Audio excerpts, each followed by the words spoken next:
आज के वीडियो में हम सभी लोग जानेंगे वो कौन से 3 प्रकार के घर होते हैं जहाँ पर हमें बेटी का विवाह कभी भी भूल कर नहीं करना चाहिए।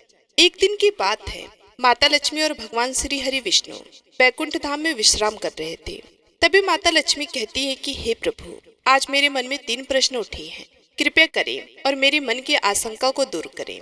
तब भगवान श्री हरि कहते हैं, हे देवी लक्ष्मी, आपके मन में जो भी शंका है आप निसंकोच होकर कहें, मैं आपके सारे प्रश्नों के उत्तर अवश्य ही दूंगा। तब माता लक्ष्मी कहती हैं कि हे प्रभु, मेरा पहला प्रश्न ये है कि वे कौन सा घर है जहाँ एक पिता को अपनी कन्या का विवाह कभी भी नहीं करना चाहिए। मेरा दूसरा प्रश्न है, एक बेटी के लिए अपना घर कौन सा होता है, पिता का या पति का।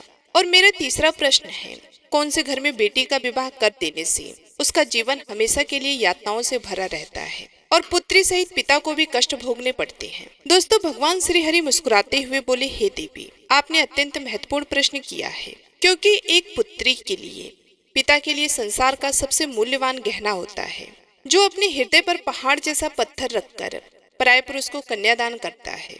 इस संसार में सबसे भाग्यशाली पुरुष के घर में देवी आदि शक्ति का अंश यानी कि कन्या का जन्म होता है और कन्यादान सर्वश्रेष्ठ दान है। हे लक्ष्मी, मैं आपको तीनों प्रश्नों के उत्तर इस एक पवित्र कथा के माध्यम से देना चाहता हूँ। आप इस कथा को पूरा ध्यान से सुने।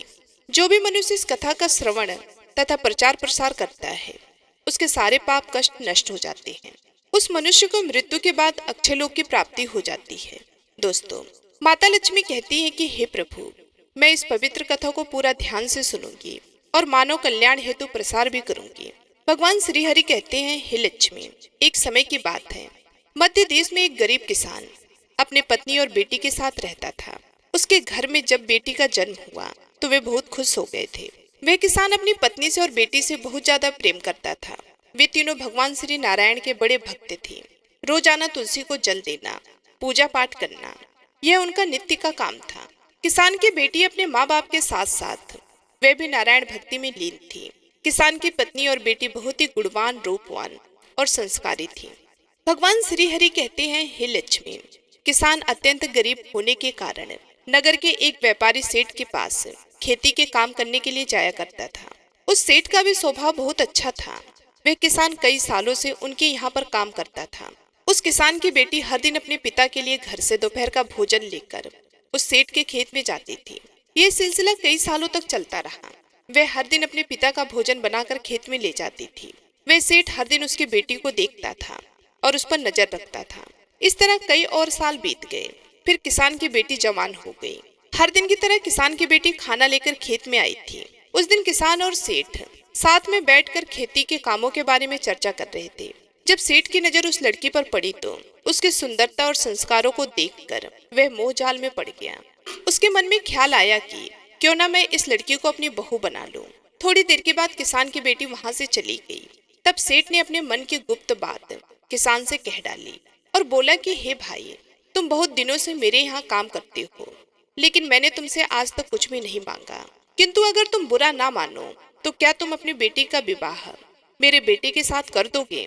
सेठ के मुंह से ऐसी बात सुनकर उसकी खुशी का ठिकाना ना रहा। किंतु किसान ने हिचकिचाते हुए सेठ जी से कहा कि सेठ जी, मैं आपकी बातों से सहमत हूँ, किंतु इस विवाह के बारे में मुझे अपनी पत्नी और बेटी की राय लेनी चाहिए। तब सेठ ने बोला कि हे किसान, क्यों नहीं, तुम जरूर उनकी राय लेकर मुझे बताओ। भगवान श्री हरि कहते हैं, हे लक्ष्मी, जब भी किसी स्त्री या पुरुष का विवाह करना हो तो उसके मन की बात जानकर ही माता पिता को उनके भविष्य का निर्णय लेना चाहिए। जब रात में किसान ने अपनी पत्नी और बेटी से इस विवाह के बारे में पूछा तो उन दोनों ने एक साथ हामी भर दी। वैसे भी किसान की पत्नी हमेशा से चाहती थी कि उसकी बेटी किसी राजघराने में राज करे। भगवान श्री हरि कहते हैं, हे लक्ष्मी, वहीं दूसरी ओर जब सेठ ने विवाह की बात अपनी पत्नी और बेटे से कही तो उन दोनों ने इस रिश्ते को नापसंद किया, क्योंकि सेठ की पत्नी बहुत लालची और दुष्ट स्वभाव की थी तथा उसका बेटा भी निकम्मा और लालची स्वभाव का था। तभी सेठ की पत्नी बोली, हाय हाय, आपकी क्या मति भ्रष्ट हो गई है जो एक भिखारी को बहू बनाना चाहते हो? मैं तो क्या, मेरी जूती भी ऐसे घर में कदम ना रखे। और सेठ का बेटा भी अपनी ही माँ के जैसे तेवर दिखाते हुए बोला, पिताजी, क्यों आप मेरी जिंदगी खराब करना चाहते हैं? मेरे दोस्त और हमारे रिश्तेदार हम पर थू थू करेंगे। दोस्तों, इधर सेठ को लगता था कि अगर ऐसी अच्छी बहू उसे मिल जाए तो उसके घर की तरक्की होगी, घर में शांति बनी रहेगी और बेटा भी उसके काम में हाथ बटाएगा। लेकिन घर वालों की ऐसी बातें सुनकर सेठ को बहुत गुस्सा आया और सेठ ने कहा, अब इस घर की बहू तो केवल उस किसान की बेटी ही बनेगी। उस घर में सेठ का ही राज चलता था, इसलिए उसने जबरदस्ती अपनी पत्नी और बेटे को मना लिया। फिर अगले दिन जब खेत में किसान और सेठ की मुलाकात हुई तो किसान ने बोला, सेठ जी मुझे माफ कीजिए, हमें यह रिश्ता तो बहुत पसंद है, किंतु मेरी आपके बेटे के साथ विवाह करने की हैसियत नहीं है। तब सेठ ने मुस्कुराते हुए कहा, बस इतनी सी बात है, तुम जितना चाहो खर्च करो, तुम्हें जितने भी धन की आवश्यकता हो तुम्हें हमारे मुंशी जी दे देंगे। तब सेठ ने मुंशी जी से कहा, देखो ये हमारे होने वाले समधी हैं, इन्हें जो चाहे वह सब कुछ दे दो। दोस्तों, किसान ने भी बड़ी धूमधाम से अपनी बेटी की शादी उस सेठ के बेटे के साथ करा दी। किसान की बेटी ने भी ईश्वर का नाम लेकर उसके साथ 7 फेरे लिए और अपने ससुराल में चली गई। फिर क्या था, सेठ का बेटा पत्नी को छोड़ अपनी एक प्रेमिका के साथ रहने लगा और आए दिन सास बहू के बीच झगड़े होने लगे। हर दिन सेठ जी अपनी बहू और पत्नी को समझाते हुए एक दिन स्वर्ग को सिधार गए। अब किसान की बेटी को बहुत दुख हुआ, लेकिन सेठ की पत्नी और बेटा बहुत खुश हुए, क्योंकि अब उन्हें टोकने वाला कोई नहीं था। भगवान श्री कृष्ण कहते हैं, हे लक्ष्मी, अब तो किसान की बेटी के बहुत बुरे दिन शुरू हो गए थे। जब भी झगड़े होते थे तो वह अपने मायके में जाती, लेकिन किसान और उसकी पत्नी हमेशा उसको ही समझाकर वापस ससुराल भेजते रहे। यह सिलसिला कई महीनों तक चलता रहा। फिर एक दिन सेठ के बेटे ने किसान को काम से निकाल दिया और उसे बहुत भला बुरा अपशब्द कहे। जब किसान की बहू उनसे डरने की वजह उनसे प्रेम पूर्वक रहने लगी, तब सेठ की पत्नी के मन में एक बुरा ख्याल आया। उन दिनों किसान की बेटी पेट से थी, तो उसने अपनी चिकनी चुपड़ी बातों से किसान की बेटी के मन को जीत लिया था, मानो जैसे कोई सांप ही चिड़िया के अंडों की रक्षा कर रहा है। फिर एक दिन उस सेठ की पत्नी ने बहू के खाने में जहर मिलाकर उसे दे दिया। किसान की बेटी भी अनजाने में उसे खाकर सो गई और उसकी रात्रि में ही मृत्यु हो गई। इधर सेठ की पत्नी ने अन्य नगरवासियों से कहा कि उनके बहू ने जहर खाकर आत्महत्या की है। साथ ही उसने किसान को भी यह संदेश भेज दिया कि तुम अपनी बेटी के शव को ले जाओ। जब यह बात किसान और उसकी पत्नी को पता चली तो उनके धीरज का बांध टूट गया और उन्होंने बेटी के मृत शव को घर लाकर उसका अंतिम संस्कार किया। उसके बाद दूसरे दिन किसान न्याय मांगने के लिए राजा के दरबार में गया और उसने सारी हकीकत राजा को सुनाई। जब राजा ने दरबार लगाया तो सेठ के बेटे ने धन के लालच में राजा के मंत्रियों को खरीद लिया था, जिस कारण से किसान के पास कोई सबूत नहीं था कि उसकी बेटी ने आत्महत्या ना की हो। राजा ने भी सेठ की पत्नी और बेटे को निर्दोष करार देते हुए छोड़ दिया और दूसरी तरफ किसान और उसकी पत्नी हताश होकर उस नगर को छोड़कर एक मठ में चले गए और नारायण की पूजा में लीन हो गए। भगवान श्री हरि कहते हैं, हे लक्ष्मी, किसान की बेटी पवित्र और सच्ची भक्त होने के कारण उसे स्वर्ग मिल गया और कुछ दिनों बाद किसान और उसकी पत्नी की भी मृत्यु हो गई और उन्हें भी स्वर्ग की प्राप्ति हो गई। भगवान श्री हरि कहते हैं, हे लक्ष्मी, तुम्हारा पहला प्रश्न था कि वह कौन सा घर है जहाँ एक पिता को अपनी कन्या का विवाह कभी भी नहीं करना चाहिए। तो यह घर उस सेठ का था जो अत्यधिक धनवान था, जहाँ पर उसकी कन्या सुख पूर्वक जीने की वजह दुख भोग रही थी।